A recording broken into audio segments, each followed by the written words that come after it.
잠시 기도하겠습니다.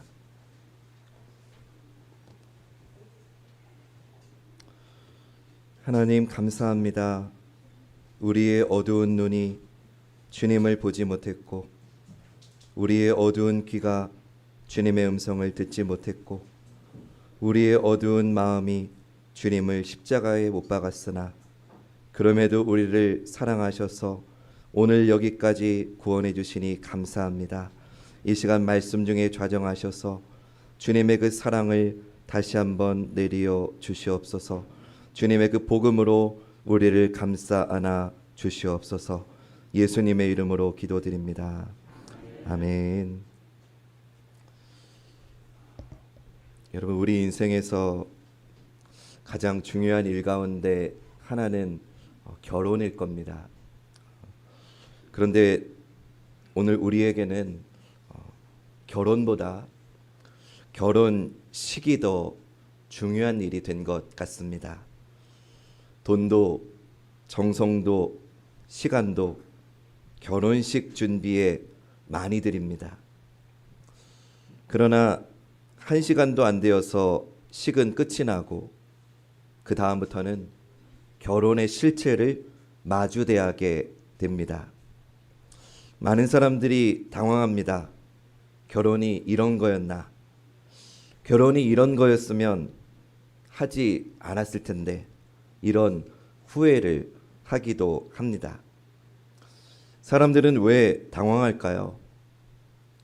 결혼식을 준비했지 결혼을 준비하지 않았기 때문입니다. 결혼하면 고생이다. 절대 결혼하지 마라. 우리 하연쌤 이런 말 듣죠? 네. 우리는 종종 이런 말들 듣지만 반대로 결혼은 정말 중요한 거다. 그러니 정말 기도하면서 잘 준비해라. 이렇게 말해주면서 나를 진심으로 생각해주는 사람은 많지 않은 것 같습니다. 오늘 본문은 결혼의 중요성을 우리에게 가르쳐 줍니다. 하나님 나라의 정체성을 혼탁하게 만드는 결혼, 그러한 결혼이 오늘 느헤미야가 바로 잡으려는 중대한 문제입니다. 하나님 나라의 정체성을 혼탁하게 만드는 결혼은 어떤 결혼일까요? 오늘 본문 23절을 보면 이렇게 말씀합니다. 그때 내가 또 본즉 유다 사람이 아스돗과 암몬과 모압 여인을 맞아 아내로 삼았는데. 여러분, 이 말씀을 보면은 겉보기에는 이방인과 결혼한 것이 문제인 것 같습니다.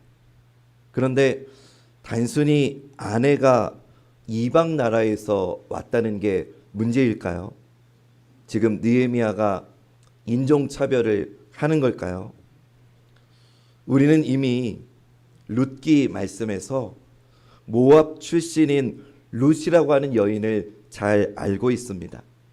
룻은 이방 여인이었지만 하나님 나라의 백성이 되었을 뿐만 아니라 가장 위대하고 아직도 이스라엘 사람들이 가장 사랑하는 다윗 왕의 증조 할머니가 됨을 우리는 알고 있습니다. 그러니 어디 출신이냐는 문제의 본질이 아닙니다. 그러면 문제의 본질은 무엇일까요? 자녀들의 언어입니다. 한번 따라해 볼까요? 자녀들의 언어. 자녀들의 말이 문제의 핵심입니다. 24절 말씀 보시죠. 그들의 자녀가 아스돗 방언을 절반쯤은 하여도 유다 방언은 못하니 그 하는 말이 각 족속의 방언이므로. 이스라엘 가운데 유다인과 이방인이 결혼해서 태어나는 자녀들이 있었습니다. 그 자녀들 중에 절반쯤은 유다 말을 할 줄 알았습니다. 비록 어머니는 이방인이었지만 유다 말을 했다는 겁니다. 느헤미야는 이런 가정의 아버지들에게는 아무런 벌도 주지 않았습니다. 즉 어머니의 출신 지역 자체는 문제의 본질이 아니라는 겁니다. 그러나 문제는 나머지 50%가 유다 말을 전혀 못했다는 겁니다. 아스돗 방언은 해도 유다 말을 전혀 할 줄 몰랐습니다. 그들은 각 족속의 방언을 말했다고 합니다. 다시 말하면 유다 사람들이 알아들을 수 없는 말만 하고 있었다는 것, 그것이 문제의 본질입니다. 여러분, 이게 왜 문제가 됩니까? 말에는 정체성이 담기기 때문입니다. 우리 한번 따라 할까요? 말에는 정체성이 담긴다. 말에 정체성이 담기는 거예요. 말에 신앙이 담겨서 그 신앙이 우리의 말을 통해서 자녀들에게 전수되기 때문에 지금 이것이 문제가 되는 겁니다. 신앙의 언어, 성경의 언어를 전혀 모르는 세대가 이방인과의 결혼을 통해서 자라나고 있다는 거, 지금 그것이 문제였습니다. 출신 지역이 문제가 아니라 아무리 유다 출신이어도 아내에게 신앙의 언어, 성경의 언어를 가르치지 않아서 자녀들이 신앙의 언어를, 성경의 언어를 전혀 모르는 이방인들을 만들고 있다는 것이 오늘 본문의 문제였습니다. 사랑하는 여러분, 말을 잃으면 정체성도 잃어버립니다. 그래서 일제치하 시절 때 일본이 우리의 이름을 못 쓰게 하고 우리의 말을 쓰지 못하게 한 것도 이런 이유입니다.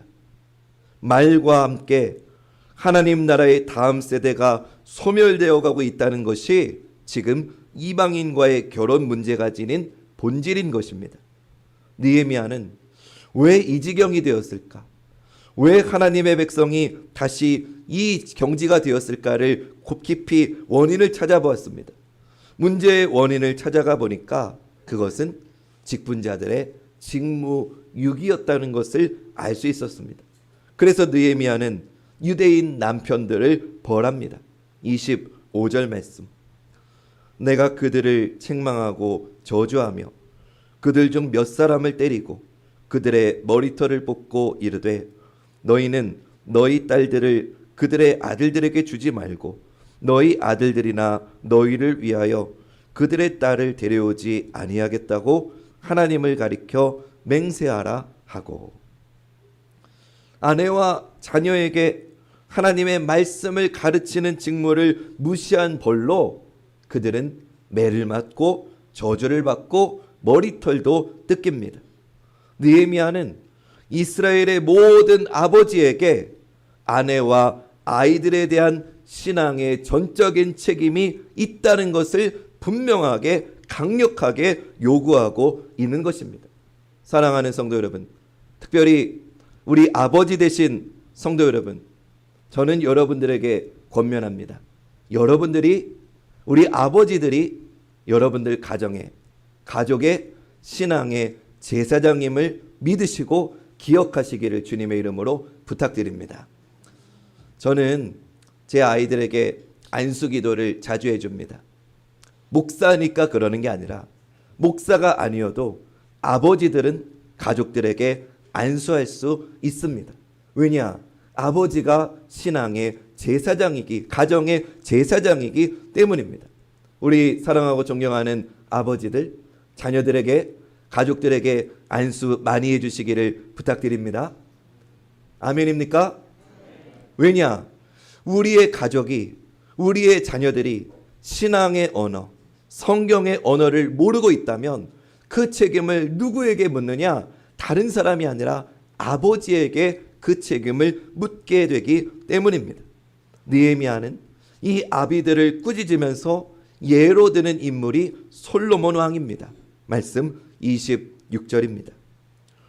또 이르기를 옛적에 이스라엘 왕 솔로몬이 이 일로 범죄하지 아니하였느냐? 그는 많은 나라 중에 비길 왕이 없이 하나님의 사랑을 입은 자라. 하나님이 그를 왕으로 삼아 온 이스라엘을 다스리게 하셨으나 이방 여인이 그를 범죄하게 하였나니. 여러분, 이스라엘 역사에서 솔로몬 같이 영광스럽고 권위 있는 왕이 없었지요. 성경에서 솔로몬을 여디디아라고 불렀습니다. 하나님의 사랑을 받은 자라고 하는 뜻의 여디디아라고 그는 불림을 받았습니다. 또 솔로몬의 지혜는 이 땅에 비길 사람이 없었다고 합니다.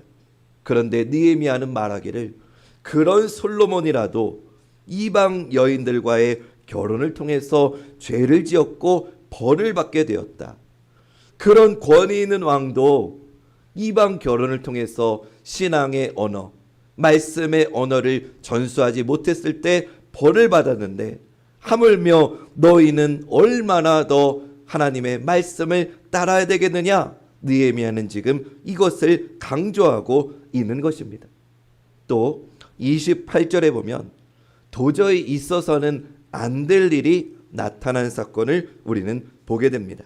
28절 말씀. 대제사장 엘리야십의 손자 요야다의 아들 하나가 호론 사람 산발랏의 사위가 되었으므로 내가 쫓아내어 나를 떠나게 하였느니라. 대제사장 엘리야십의 손자하고 산발랏의 딸이 결혼을 한 겁니다. 여러분, 산발랏이 어떤 사람인지 기억나시지요?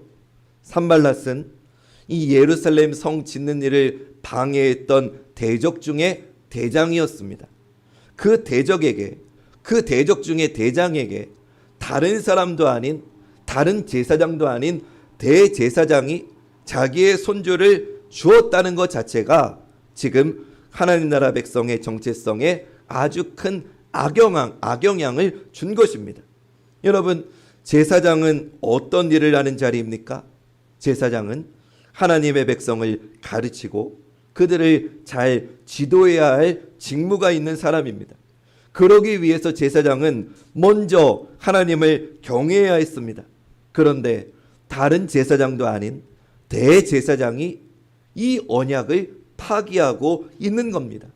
이 죄가 얼마나 무거운지를 우리 말라기 2장 7절과 8절 말씀을 통해 한번 이 제사장의 죄를 한번 곱씹어 보기 원합니다. 제사장의 입술은 지식을 지켜야겠고 사람들은 그의 입에서 율법을 구하게 되어야 할 것이니 제사장은 만군의 여호와의 사자가 됨이거늘 너희는 옳은 길에서 떠나 많은 사람을 율법에 거스르게 하는도다. 나 만군의 여호와가 이르노니 너희가 레위의 언약을 깨뜨렸느니라. 아멘. 느헤미야는 산발랏의 딸과 결혼한 이 가정을 쫓아내 버립니다. 출교시켜 버립니다. 가장 큰, 가장 무거운 형벌을 내린 겁니다. 왜냐? 제사장이라고 하는 직무가 무거운 만큼 더 큰 심판이 주어진 것입니다. 사랑하는 여러분, 오늘 느헤미야 이 본문을 여러분들이 접할 때 여러분들은 이 본문이 어떻게 느껴지십니까? 목사님, 나는 성도랑 결혼했으니까 나랑은 상관없는 거 아닙니까? 아니면 아직 결혼 안 한 우리 청년들은 나는 믿는 사람하고 결혼할 거니까 나하고는 상관없는 일이 되지 않겠습니까? 라고 생각하실지 모르겠습니다. 그러나 여러분, 결코 그렇지 않습니다. 이미 결혼을 하신 분들도 또 결혼을 준비하는 우리 청년들도 모두 이 시간 부족한 종을 통해 주시는 주님의 말씀을 들으시기 바랍니다. 여러분, 성도의 말은 오늘 말에 대한 중요성을 설교하고 있습니다.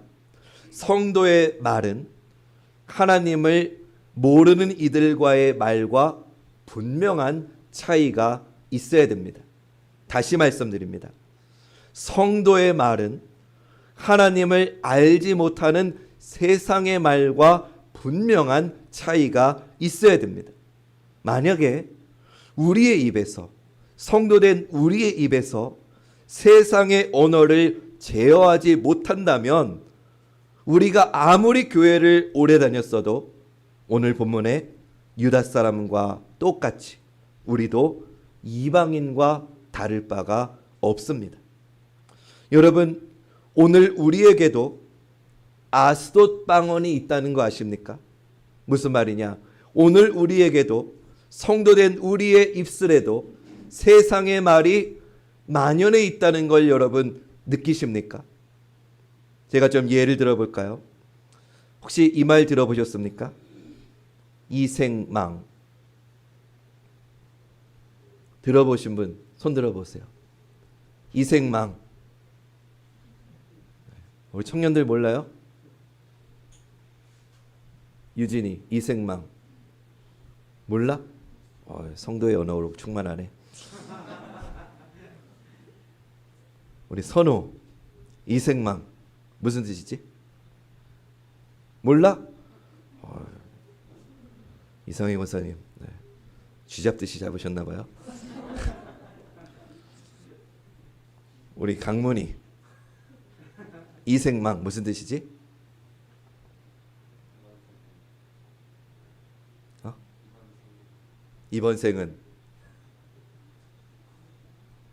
이번 생은 망했다. 그거의 줄임말이에요. 이번 생은 망했어. 이생망. 근데 여러분 이게 특별히 우리 젊은이들이 많이 쓰는 말이고요. 요새 TV를 보면 이런 질문을 많이 하더라고요. 다시 태어나도 지금의 배우자와 결혼하시겠습니까?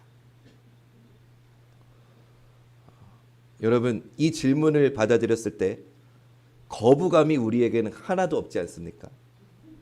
다시 태어나도 지금의 배우자와 결혼하시겠습니까? 결혼을 한다고 하면 정말 로맨틱한 사람이다. 우린 다 그렇게 받아들이죠. 근데 이 말이 왜 문제인지 제가 이제 말씀을 드립니다. 이생망. 이번 생은 망했어. 다시 태어나도 지금의 배우자와 결혼하시겠습니까? 이 말이 왜 문제인지 아십니까? 여러분, 성도의 삶에 다음 생애가 있습니까? 이건 세상의 언어입니다. 이번 생은 망했고 다시 태어나는 다음 생에 잘해봐야겠다. 이번 생에 결혼한 당신과 다시 태어나도 나는 당신하고 결혼할 거야. 좋은 말이긴 하지만 이거는 기독교적 가치관과 아무 상관없는 세상의 말입니다. 오늘 우리에게 이런 세상의 말이 얼마나 자연스럽게 들어와 있느냐는 겁니다. 또 성도가 갖지 말아야 될 말 중에 우리가 갖고 있는 말, 비난의 언어, 너 때문에 내가, 원망의 언어, 너만 아니었으면, 또 차마 입에 담을 수 없는 음란의 언어가 우리에게 얼마나 많습니까? 이 모든 것이 오늘 우리의 아스돗 방언입니다. 그리고 제가 간절히 부탁을 드리는데 이 부분은 제가 여러분들의 눈을 쳐다보지 않고 원고만 쳐다보면서 말하겠습니다. 왜냐? 혹시 이 부분이 그 타이밍이 누구하고 눈이 맞추면 목사님이 또 저 사람한테 얘기하는 건가 보다 싶을까 해서 제가 고개를 숙이고 말합니다. 사랑하는 여러분, 정말로 부탁드립니다. 더 이상 가볍게 지나가는 말로도 성도 비난하는 얘기는 하지 마시기 바랍니다. 또 내가 누군가에게 안 좋은 얘기를 전해 들었어도 그게 좋지 않은 말이면 함구하시고 절대 그 사람에게 전하지 마시기 바랍니다. 만약 여러분의 주변에서 누군가가 누가 이랬대 저랬대 하면 그냥 그 자리에서 일어나서 나오시기 바랍니다. 그게 여러분의 영을 지키는 길이고 사단 마귀가 우리를 흔들지 못하게 하는 길입니다. 이제 고개 듭니다. 사랑하는 성도 여러분, 우리는 모두 신앙의 언어, 성경의 언어를 우리 입에 담아 두어야 되는 줄로 믿습니다. 목사는 기도하면서 말씀을 전해야 됩니다. 우리 장로님들은 말씀의 삶으로 성도들을 이끄셔야 됩니다. 우리 권사님들은 기도하시면서 실족한 성도들을 권면하셔야 됩니다. 우리 부모님들은 말씀과 기도에서 나온 그 언어를 우리 자녀들의 심령에 넣어주셔야 됩니다. 우리 성도님들은 서로 만나서 대화하는 가운데 서로 받은 은혜를 나누면서 교제하셔야 되지, 누가 이랬네 저랬네 하셔서는 절대로 안 됩니다. 왜냐? 말에는 우리의 정체성이 담기기 때문입니다. 목사님, 그래야 하는 줄 다 알지요. 근데 그게 안 되는 걸 어떡합니까? 여러분 정말 그렇죠. 모여서 은혜 받은 이야기는 몇 마디 안 하면 다 소진되고 다른 사람 이야기하는 게 얼마나 재밌습니까? 근데 여러분 기억하십시오. 내가 다른 사람을 구설수에 올리는 그 순간 이렇게 생각하시면 됩니다. 순서의 차이가 있을 뿐이지 언젠가 내 이름이 그 자리 그 위치에 똑같이 언급되고 있을 거라는 걸 기억하셔야 됩니다. 여러분 우리는 다 압니다. 그러면 안 된다는 거 압니다. 그런데도 그게 잘 안 됩니다. 그만해야 되는 걸 아는데 안 됩니다. 그만해야 된다는 걸 머리로는 아는데 우리의 입에서 그게 멈춰지지가 않습니다. 왜 그럴까요? 이것이 우리의 한계입니다. 그래서 오늘 우리에게는 무엇이 필요하느냐? 한번 따라해 봅시다. 우리에게는 그래서 그렇기에 복음이 필요하다. 아멘. 오늘 본문은 강제로 억제하는 느헤미야의 힘이 사라지면 다시 죄로 달려가는 우리의 죄인됨을 뼈저리게 보여주고 있습니다. 그래서 느헤미야는 이 느헤미야 사건을 마무리하면서 기도하고 있다는 것을 우리는 주목해야 됩니다. 말씀 29절부터 31절 말씀. 네, 하나님이여, 그들이 제사장의 직분을 더럽히고 제사장의 직분과 레위 사람에 대한 언약을 어겼사오니 그들을 기억하옵소서.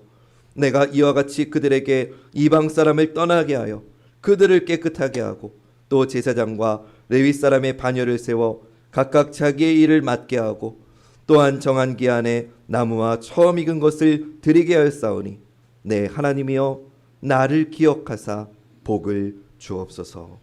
아멘. 여러분 이 기도가 굉장히 중요합니다.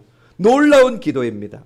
느헤미야 마지막 장 13장에는 이 느헤미야의 기도가 총 3번이 나오는데 첫 번째 기도에서 느헤미야는 자기의 진실한 헤세드를 하나님 기억해 주십시오라고 간구했습니다. 앞에 화면 보시면서 14절 말씀 우리 큰 목소리로 함께 읽어보겠습니다. 시작. 네, 하나님이여,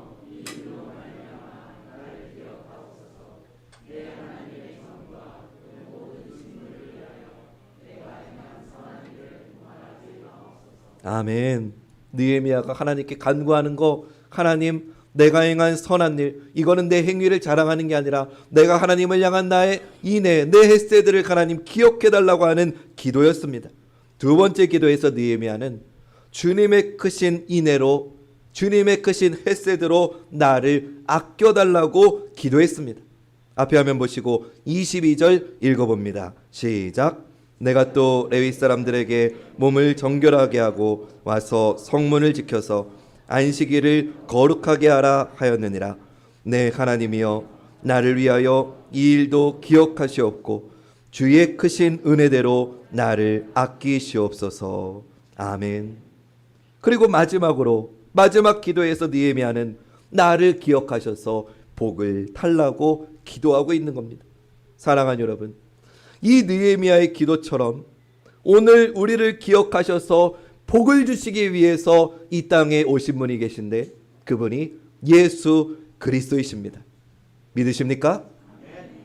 여러분, 제가 느헤미야 말씀을 계속해서 설교했지만 가급적이면 설교의 결론에서는 예수 그리스도를 선포하면서 말씀을 맺으려고 했습니다. 왜 그렇습니까? 느헤미야 말씀은 유대교에서도 봅니다. 그런데 이 말씀이 오늘 우리에게 복음이 될 수 있는 이유는 느헤미야가 간구했던 이 기도를 완성시키시고 이뤄주시기 위해서 이 땅에 오신 분이 계신데 그분이 예수 그리스도시기 때문입니다.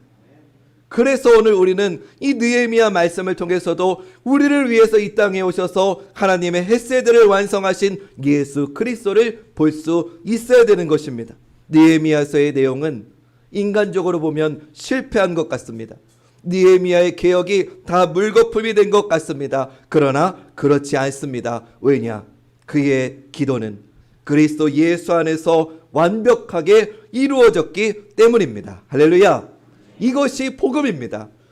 내 힘으로는 안 됩니다. 느헤미야의 힘으로는 안 됩니다. 나는 알지만 내 힘으로는 죽었다 깨어나도 변화가 안 됩니다. 그렇기 때문에 내가 안 되니까, 우리 힘으로 안 되니까 우리를 위해서, 우리를 변화시켜 주시기 위해서 이 땅에 오신 분이 예수 그리스도시고, 그 복음을 붙잡을 때 우리는 우리의 가능성을 넘어서 주님의 나라의 백성이 되는 줄 믿으시기를 바랍니다.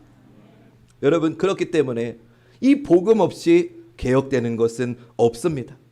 이것이 오늘 본문의 결론이고 느헤미야서 전체의 결론입니다. 한번 따라 합시다. 복음 없이 변하는 건 없다. 여러분, 아무리 노력해도 변하지 않습니다. 여러분, 사람이 쉽게 변합니까? 안 변해요. 안 변해요. 그게 사람이에요. 근데 변하지 않는 우리가 어떻게 변할 소망을 갖는 겁니까? 예수 그리스도 안에서 우리는 변하게 되는 줄 믿습니다. 우리는 복음을 받아들일 자격이 없습니다. 우리의 행위로는 구원받을 자격이 없습니다. 그러나 우리 오늘 청년들이 특성한 것처럼 우리는 주님을 찔렀고, 우리는 주님을 모욕했고, 우리는 주님을 침뱉었고, 우리는 주님을 십자가에 못 박았지만, 그런 우리를 위해서 주님이 십자가에서 당신의 모든 물과 피를 쏟아주심으로 오늘 우리를 복음의 능력으로 변화시켜 주셨다는 것을 믿는 것이 복음입니다. 이제 복음이 선포되었으니 사랑하는 여러분, 그 복음을 믿고 복음 안에서 회개하시고 복음을 믿음으로 순종하시기를 주님의 이름으로 축원합니다. 복음 없이는 개혁 없습니다. 복음 없이는 변화되지 않습니다. 복음 없이는 성도에게 회복은 없습니다. 느헤미야 말씀을 시작하면서 이런 말씀으로 시작했던 기억이 있습니다. 더 이상 이 땅의 교회는 소망이 없어. 더 이상 교회는 희망이 아니야. 교회는 끝났어. 또 내 인생은 이제 희망이 없어. 나는 끝났어. 나는 죽었어. 여러분, 이런 것들은 세상의 말입니다. 우리는 세상의 말을 하는 사람이 아닌 성경의 언어, 신앙의 언어를 말하는 그리스도인입니다.